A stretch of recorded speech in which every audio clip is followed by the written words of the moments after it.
Hello friends, welcome to ultra DP channel. நாம் இப்போ பார்க்க போகிற டாபிக் யூபிஐ வந்து பார்த்தீங்கன்னாக்கா புதிய ரூல்ஸ் வந்து கொண்டு இருக்காங்க. இந்த ரூல்ஸ் வந்து பார்த்தீங்கன்னா பிப்ரவரி 15 முதல் அமலுக்கு வரதா சொல்லியிருக்காங்க. இனிமேல் வந்து பார்த்தீங்கன்னா நீங்கள் 1000 ரூபாவோ இல்லை 100 ரூபா அனுப்புனீங்கனாலும் அதில் போன பணம் வந்து பார்த்தீங்கன்னா உங்களுக்கு திரும்ப வரும் அப்படின்னு வந்து சொல்லியிருக்காங்க. ஸோ அது எப்படி அப்படின்றத பற்றி தான் நம்ம இந்த வீடியோவில் ஃபுல்லாக பார்க்க போகிறோம்.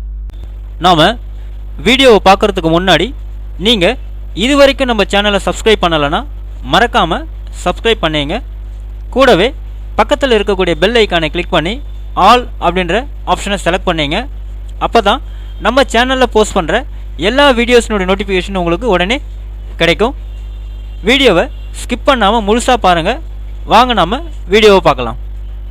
அதாவது கூகுள் பே, ஃபோன்பே, பேடிஎம் போன்ற யூபிஐ ஆப்கள் மூலம் பரிவர்த்தனைகளை செய்யும் ஒட்டுமொத்த பேங்க் கஸ்டமர்களுக்கும் என்பிசிஐ அதாவது National payment corporation of India வந்து என்ன சொல்லியிருக்காங்க அப்படின்னு பார்த்தீங்கன்னாக்கா புதிய விதிகளை வந்து கொண்டு வரதா சொல்லியிருக்காங்க. இந்த புது விதிகள் வந்து பிப்ரவரி 15ஆம் தேதி மூலம் அமலுக்கு வந்துருக்குதுன்னு சொல்லியிருக்காங்க. இனிமேல் வந்து பார்த்தீங்கன்னாக்கா உங்களது யூபிஐ பரிவர்த்தனைகளை பணம் எடுக்கும்போது இந்த விதிகள் வந்து மாற்றத்தை கொண்டு வரும் அப்படின்னு வந்து சொல்லியிருக்காங்க.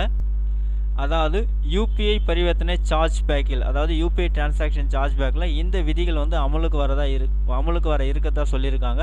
யூபிஐ பரிவர்த்தனை சார்ஜ் பேக் அப்படின்றது வந்து பார்த்திங்கன்னா யூபிஐ ஆப்கள் மூலம் பரிவர்த்தனை செய்யப்படும் போது தொழில்நுட்ப கோளாறு அல்லது மோசடி அல்லது சிக்கல் போன்ற எதிர்பாராத காரணங்களால் பணம் வந்து டெபிட் செய்யப்பட்டால் அந்த பணத்தை திரும்ப பெற இது பயன்படுது அப்படின்னு வந்து சொல்லியிருக்காங்க. அதாவது ஒரு முறைக்கு 2 முறை பணம் டெபிட் செய்யப்படுவது, ஆன்லைனில் ஆர்டர் செய்யும் போது ஒரு பொருளுக்கு 2 முறை பணம் டெபிட் செய்யப்படுவது, உங்களுக்கு டெலிவரி செய்யப்படாத பொருளுக்கும் பணம் டெபிட் செய்யப்படுவது போன்ற உங்களது கவனத்துக்கு வராமலேயே உங்களது பணம் எடுக்கப்பட்டால் அதை பெறுவதற்கு இது மிக முக்கியமாக இருக்கும் அப்படின்னு வந்து சொல்லியிருக்காங்க. ஸோ இது போன்று பணம் எடுக்கப்பட்டால் அந்த பணத்தை திரும்ப பெறும் கோரிக்கையை உங்களது பேங்க் வந்து தொடங்கும் ஆட்டோமேட்டிக்காக அப்படின்னு சொல்லியிருக்காங்க. அந்த கோரிக்கையை பணம் சென்றடைந்த பேங்க் அங்கீகரித்தவுடன் உங்களுக்கு அந்த பணம் திருப்பி அனுப்பப்படும் அப்படின்னு வந்து சொல்லியிருக்காங்க.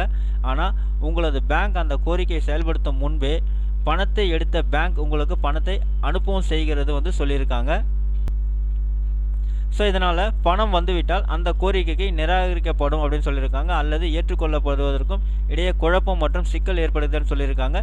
இந்த சிக்கலை வந்து சரி செய்வதற்காகவே national payment corporation of India என்ன சொல்லியிருக்காங்க அப்படின்னா புதிய சார்ஜ் பேக் விதிகளை வந்து கொண்டு வந்திருக்காங்க. இந்த விதிகள் மூலம் கோரிக்கைகள் ஆட்டோமேட்டிக்காக வந்து செய்யப்பட உள்ளதாக வந்து சொல்லியிருக்காங்க.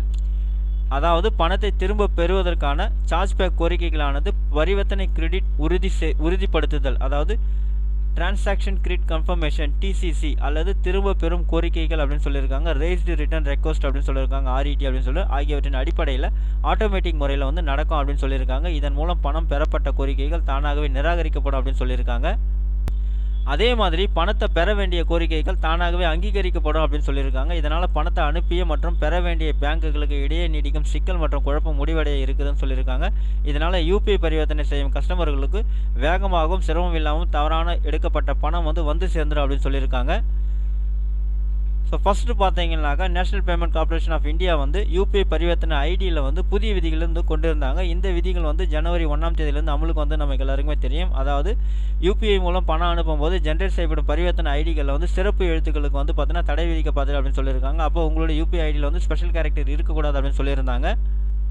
ஆகவே இந்த சிறப்பு எழுத்துக்கள் அடங்கிய பரிவர்த்தனை வந்து நிராகரிக்கப்படுகிறதுன்னு சொல்லியிருக்காங்க. அதாவது எண் எழுத்து ஆல்ஃபா நியூமரிக் என்று அழைக்கப்படும் எழுத்துக்கள் மற்றும் நபர்கள் மட்டுமே அடங்கிய பரிவர்த்தனை ஐடிகளுக்கு அனுமதி கொடுக்கப்படுகிறதுன்னு சொல்லியிருக்காங்க. ஆனால் இதனால் கஸ்டமர்களுக்கு பாதிப்பு கிடையாது. ஏன்னா அந்தந்த யூபிஐ ஆப்பில் வந்து பார்த்திங்கன்னா பரிவர்த்தனை ஐடி வந்து அதுவே ஆட்டோமேட்டிக்காக ஜென்ரேட் பண்ணிக்கிறதுனால அதில் ப்ராப்ளம் இல்லை அப்படின்னு சொல்லியிருக்காங்க.